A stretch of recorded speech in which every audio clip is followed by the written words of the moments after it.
प्रत्येक बातमीतील घटनेच्या वास्तविकतेची तुलना थेट पाहत रहा सांगली अपडेट। प्रभाग क्रमांक 8 मध्ये राष्ट्रवादी काँग्रेस अजित पवार गटाने प्रचारात चांगली आघाडी घेतली असल्याचे चित्र येत्या काही दिवसांमध्ये दिसून आले। विकासाच्या मुद्द्यावर विष्णू माने यांनी प्रचाराचा झंझावात सुरू केल्याचे पाहायला मिळाले। विरोधक कितीही आरोप करत असले तरीही विकासाच्या माध्यमातून आपण उत्तर दिलेले आहे व येणाऱ्या काळातही मतांच्या रूपाने जनता उत्तर देईल असेही त्यांनी सांगितले।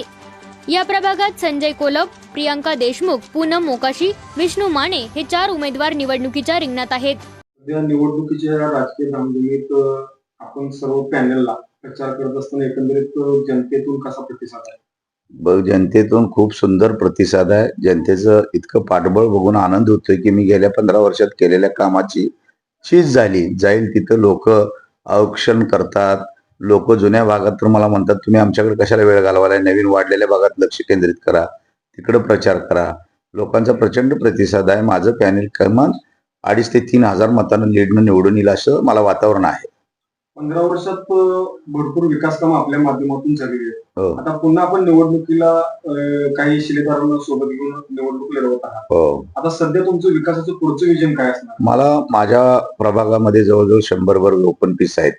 पुढच्या विजनमध्ये सर्व प्रभागामध्ये 4ही कोपऱ्यामध्ये ओपन पीस डेव्हलप करणे, तिथं अभ्यासिका निर्माण करणे, व्यायामशाळा निर्माण करणे, ज्येष्ठ नागरिकांसाठी विरंगुळा केंद्र उभा करणे, चांगली जी मंदिरं उभा राहिलेली ओपन पीस मध्ये त्याचे सभागृह सभामंडप बांधणे। उदाहरणार्थ संजीवनी हनुमान मंदिरचं जे सभागृह आम्ही उभा केलं तसे सभागृह सर्व परिसरामध्ये करून त्या ठिकाणी सुद्धा आध्यात्मिक सुद्धा लोकांचं आध्यात्मिकाकडे लोकांची ओढ यायला पाहिजे आणि नवीन पिढी घडण्यासाठी प्रत्येक भागामध्ये अभ्यासिका कशी करता येईल त्यांना जसं पुण्यश्लोक राजमाता अहिल्यादेवी होळकर स्मारकामध्ये आम्ही जवळ 40-50 मुलांच्या अभ्यासिका केल्या, तिथे 1 रुपयाही शुल्क नाही।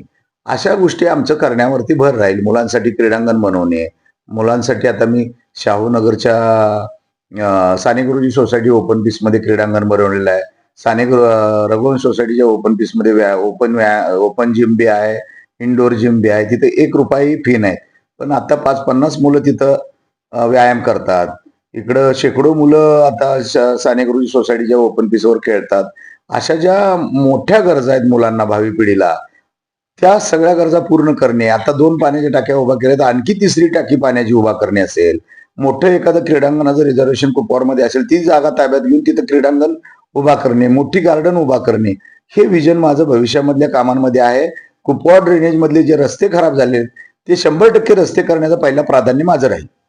15 वर्ष तुम्ही सलग सत्तेत राहिल्यानंतर आता मतदारांच्या मत मागणीसाठी गेल्यानंतर काय अपेक्षा तुमच्याकडून आणखीन काय व्यक्त होताना दिसते का? नाही, काही नाही, लोकांचा आपल्यावरती विश्वास आहे।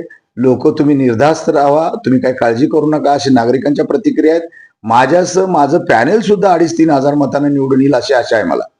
आता 15 वर्ष हा एक सध्या प्रचाराचा मुद्दा बनलेला आहे, यावरती तुमची काय प्रतिक्रिया? नाही, आता काय विरोधक हे त्यांच्या पद्धतीने आरोप करतात, त्याला उत्तर न देता माझं 50 कोटीचं विमा हे पुस्तक विकासाचं जे मी नागरिकांना पोच केले त्याची पोच पावती नागरिक मला या 4ही उमेदवारांना निवडून देतील। मी संजय भीमराव कोलप, प्रभाग क्रमांक 8 मधून अनुसूचित जातीमधून मी निवडणूक लढवत आहे। माझी उमेदवारी आदरणीय पद्माकर जगदाळे सर, आदरणीय विष्णू माने साहेब, आदरणीय आमचे आमदार इद्रिसभाई नाईकवाडे यांच्या माध्यमातून मला तिकीट दिली आणि मी अ गटातून या प्रभागामधून मी निवडणूक लढवत आहे।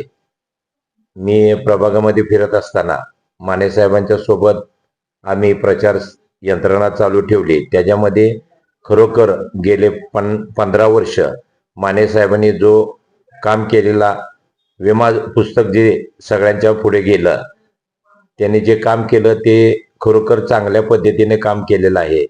उदाहरणार्थ अहिल्यादेवी होळकर स्मारक असेल, संजीवनी हनुमान मंदिर असेल, अनेक ओपन पीस असेल आणि परत मल्टीप्लेक्स हॉस्पिटल महापालिकेच्या माध्यमातून उभा केलेला आहे। परत नवीन एक टाकी सुद्धा त्या ठिकाणी उभा केलेली आहे आणि त्यांचं विजन खरोखर चांगलं आहे आणि इथून पुढच्या काळामध्ये ते याच्यापेक्षा चांगलं काम करू शकतील। आणि आम्ही सर्व ठिकाणी फिरत असताना उमरा टू उमरा आम्ही फिरलो. लोक खरोखर एवढा प्रतिसाद देतात. माने साहेब, तुम्ही येऊ नका, तुम्ही नवीन प्रभागामध्ये फिरा, तुम्हाला आमचं मतदान पक्क आहे. परंतु आमच्या पॅनेलसाठी माने साहेब आमच्या सोबत फिरत आहेत.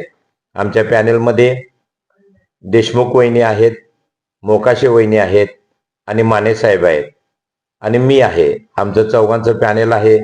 हे पॅनेल खरोखर चांगलं पॅनेल या ठिकाणी दिलेलं आहे. त्या पॅनेलला सर्व प्रभागामधून खरोखर चांगल्या पद्धतीनं प्रतिसाद मिळत आहे. आणि आमचं पॅनेल जसं माने साहेबांनी सांगितलं 2,500 ते 3,000च्या फरकाने आमचं पूर्ण पॅनेल निवडून येईल. आणि या प्रभागाचा गुलाल राष्ट्रवादी काँग्रेस, अजितदादा गट यांचा होणार म्हणजे होणारच.